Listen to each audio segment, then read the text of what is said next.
많이 남을 수 있습니다.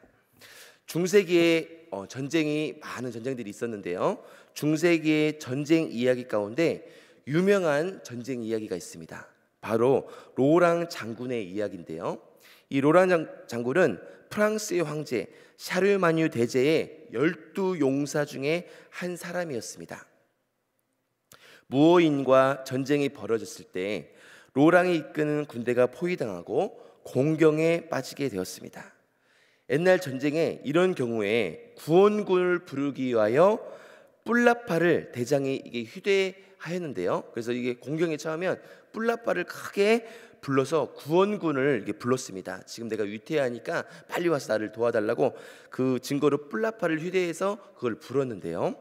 그러나 이 로랑 장군은 자기가 체면 때문에 정말로 자기 체면 때문에 그 어려움이 당했음에도 불구하고 뿔라파를 불지 않았습니다. 결국 그 결과 어떻게 됐습니까? 결국은 부하들이 하나 둘씩 쓰러지고 정말로 위급한 상황이 닥쳤는데요. 그 위급한 상황이 닥쳤음에도 불구하고 로랑 장군의 고집은 꺾지 않았습니다. 자기 자신이 죽는 순간까지 뿔라파를 불지 않았습니다. 그 로랑의 체면 유지를 하기 위해서 자기 자신 뿔라파를 불지 않았을 때 자기 자신도 죽었을 뿐만 아니라 더 중요한 건 어떻게 됐죠? 부하들을 전멸시키는 사건이 발생하고 마는 것입니다. 이렇게 우리 인간은 고집이 센데요. 인간이 고집이 세다는 것을 다른 누구 예를 들지 않더라도 바로 제 자신의 모습만 봐도 잘 알 수가 있습니다. 지금 하는 선택이 정말로 어리석은 선택이며 지금 가는 길이 잘못된 길임을 알고 있음에도 돌이키기란 무척 힘든 일입니다. 왜 그러냐면 우리 모두에게는 자존심이 있고 내가 한 선택은 바른 선택이라는 그 생각이 들기 때문에 정말 그 생각에서 돌이키기라는 것은 무척 힘든 일입니다. 이런 인간의 완악한 고집은 비단 오늘만의 이야기는 아닙니다. 바로 출애굽기에도 많이 나와 있는데요.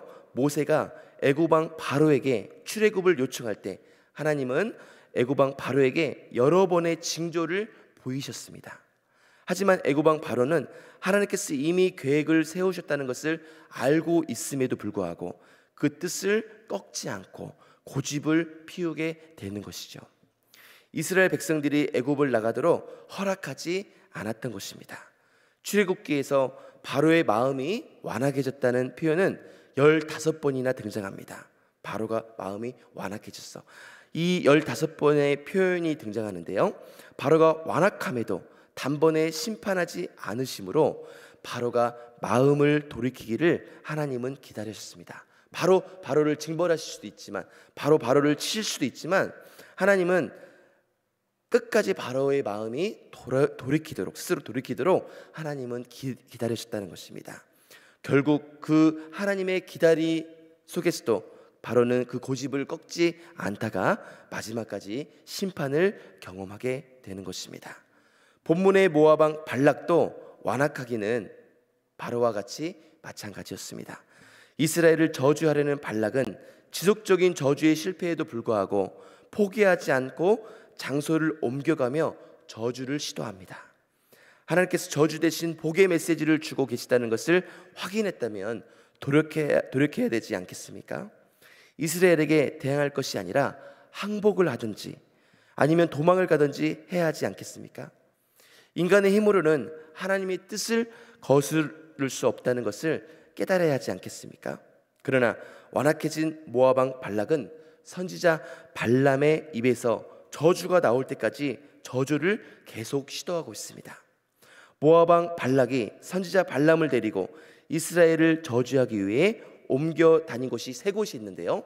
바로 22장에서 우리가 살펴봤던 것처럼 22장 41절에 바알의 산당을 말씀드릴 수 있고요. 또 오늘 23장 14절 말씀에 비스가 꼭대기, 또 23장 28절 말씀에 부올산 꼭대기였습니다. 이렇게 세 곳이었습니다. 첫 장소인 바알의 산당은 가나안의 주신이며 농작물과 가축의 다산과 번성을 보장하는 신으로 믿었던 바알을 숭배하는 산당이었습니다. 두 번째 장소는 어디입니까? 두 번째 장소는 비스가 산인데요. 이 비스가 산은 사해의 북동쪽에 위치해 있는데요. 아바림 산맥의 한 높은 봉우리입니다. 이곳 정상에서 보면 약속의 땅인 가나안과 모압 평지, 그리고 서쪽으로는 사해까지도 볼 수 있는 곳입니다. 세 번째 장소인 부올산 꼭대기는 현재 정확한 위치까지는 알 수 없습니다. 그러나 비스가 산과 마찬가지로 아바림 산맥에 위치한 산으로 추정하고 있습니다. 이 부올산은 이스라엘이 성적인 범죄를 저지르고 우상 숭배에 빠진 장소인 바알 부올과 관련이 있는 것으로 보이는데요. 발람은 이곳에서 이스라엘을 함정에 빠뜨릴 만한 악한 꾀를 지어 발락에게 알려주었던 장소로 추정되고 있습니다. 모압 발락은 옮겨 다니는 곳마다 제단을 쌓고 수송아지와 수량을 각각의 제단에 진설하여 희생 제사를 드렸습니다. 이 제사의 의미는 이스라엘 백성들의 죄를 다 노출시키겠다는 의미와 함께 이스라엘의 영적인 문제들을 공략하겠다는 의미로 보여집니다. 하나님 앞에서 이스라엘의 죄악들을 들추어내어 시시비비를 가려 하나님과 이스라엘을 완전히 떼어놓겠다는 속셈인 것입니다. 만약 모압 왕 발락의 계획이 순조롭게 이루어져 이스라엘의 죄악과 문제들이 하나하나 조목조목 따져진다면 이스라엘에게는 매우 피곤하고 힘든 일이 될 것은 분명합니다. 그런데 이스라엘의 죄악을 이야기하려는 발락과 발람은 정작 그들이 공의롭지 못한 태도를 보이고 있습니다. 이 두 사람의 관계는 돈으로 맺어진 관계이며 자기들의 이익만을 위해 만난 관계이기 때문에 야합이라고 말씀드릴 수 있겠습니다. 모압 왕 발락은 이스라엘을 저주할 수 있는 자가 누구든 돈을 주고 선지자를 데려왔을 것입니다.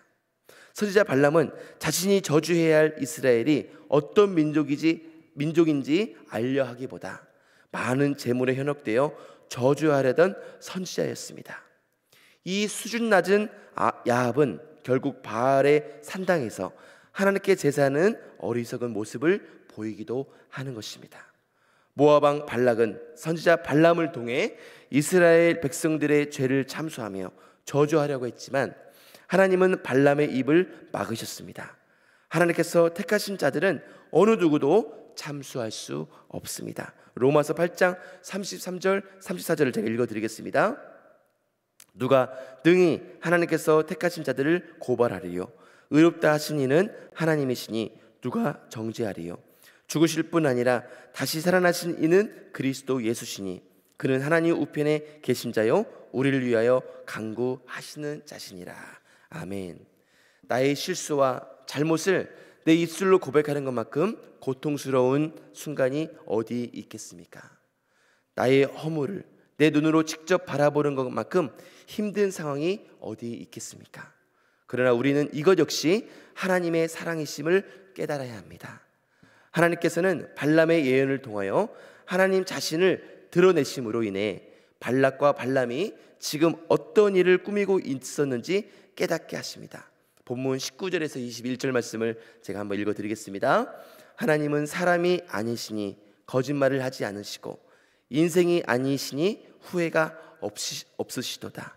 어찌 그 말씀하신 바를 행하지 않으시며 하신 말씀을 실행하지 않으시랴.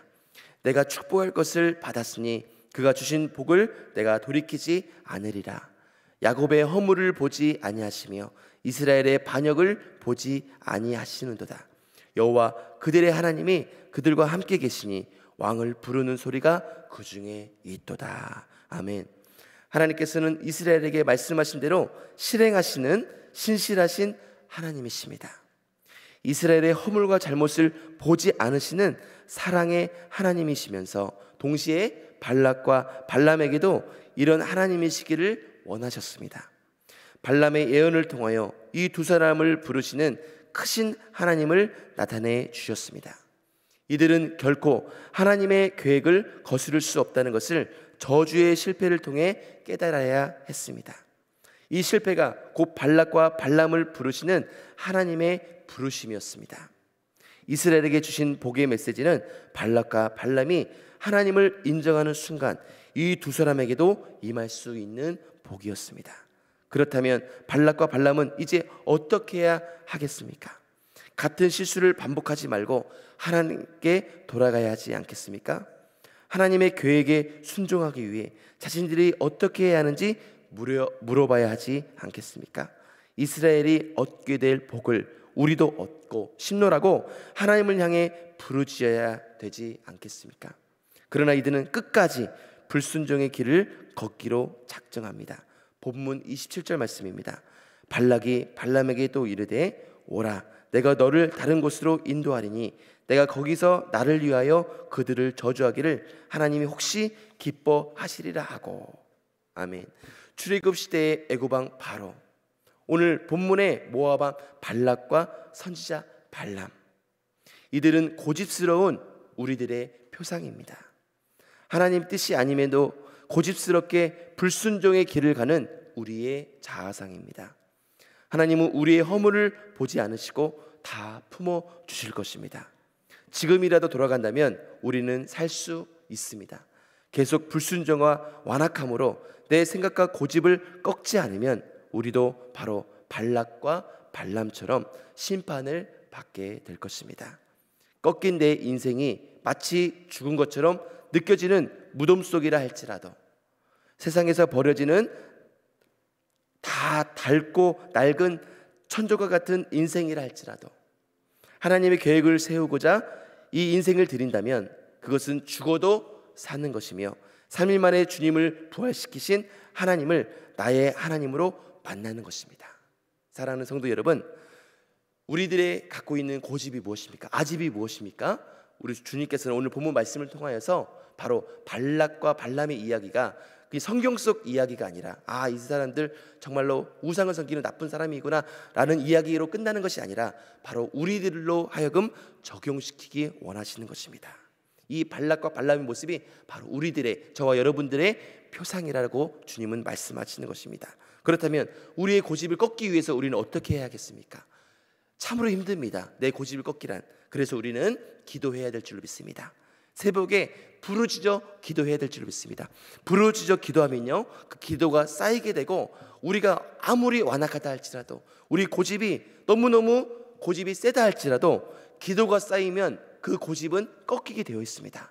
마치 나무가 아무리 나뭇가지가 튼튼하다 할지라도 눈이 계속해서 쌓이면 어떻게 되죠? 처음에는 그냥 쌓이는 것 같지만 계속해서 쌓이면 무서운 것입니다. 계속해서 쌓이면 그 나뭇가지는 꺾이고 마는 것입니다. 우리의 문제도 마찬가지입니다. 우리 고집도 마찬가지입니다. 내가 꺾으려고 하지 마시고 이 고집을 하나님께 내려놓아야겠다고 우리가 선택했다면 우리는 하나님께 부르짖어야 될 줄로 믿습니다. 부르짖을 때 그 기도는 계속해서 쌓일 것이며 나뭇가지가 꺾이듯이 우리의 고집은 우리는 하나님께서 바로 기도를 통해서 꺾이게 해줄 줄로 믿습니다. 사랑하는 여러분, 저와 여러분의 기도는 사라지지 않습니다. 절대 사라지지 않습니다. 하나님의 금향로에 담아서 하나님은 간직하고 계시고요, 반드시 때가 되면 기도는 응답하게 되는 것입니다. 저 여러분, 정말로 기도가 정말 쌓여서 하나님의 그 모든 계획함 속에 쓰임받을 수 있는 저와 여러분 되시기를 예수 그리스도 이름으로 축원합니다. 우리 기도하시겠습니다. 거룩하고 존귀하신 하나님 아버지, 그렇습니다. 발람과 발락의 이야기가 성경 속 이야기인 줄 알았는데 오늘 말씀을 듣고 보니 바로 우리들의 이야기였음을 고백합니다. 하나님, 내 생각과 고집을 꺾지 않으면 우리도 바로 발락과 발람처럼 심판을 받게 될 것입니다. 꺾인 내 인생, 마치 죽은 것처럼 느껴지는 무덤 속이라 할지라도, 세상에로 버려지고 다 낡아 빠진 낡은 천조각 같은 인생을 할지라도 하나님의 계획을 세우고자 이 인생을 드린다면 그것은 죽어도 산다고 말씀을 들었습니다. 하나님, 이 행복한 인생을 살기 위하여 내 고집이 꺾여져야 될 텐데 하나님, 내 힘으로는 할 수 없사오니 이 시간 부르짖어 기도할 때 이 기도가 쌓이게 하시고 모든 고집이 꺾여지는 놀라운 역사가 오늘 새벽에 일어나게 도와주옵소서. 기도가 쌓이면 어떤 문제, 큰 문제라 할지라도 바로 꺾이게 되어 있습니다. 이 기도는 사라지지 않습니다. 오늘 이 기도의 축복을 경험할 수 있는 우리 영락의 모든 권속들 될 수 있도록 인도하여 주옵소서. 오늘 또 감사 헌금으로, 또 1,000번제로, 또 작정 기도 헌금으로, 1,000번제 헌금으로, 또 여러 가지 기도 제목을 담아 하나님께 올려드린 이 예물을 주님 받아주시고 주님 응답하여 주옵소서. 주께서 오늘도 우리와 함께 하실 걸 믿사옵고 예수님 이름으로 간절히 기도드립니다. 아멘. 하늘에 계신 우리 아버지,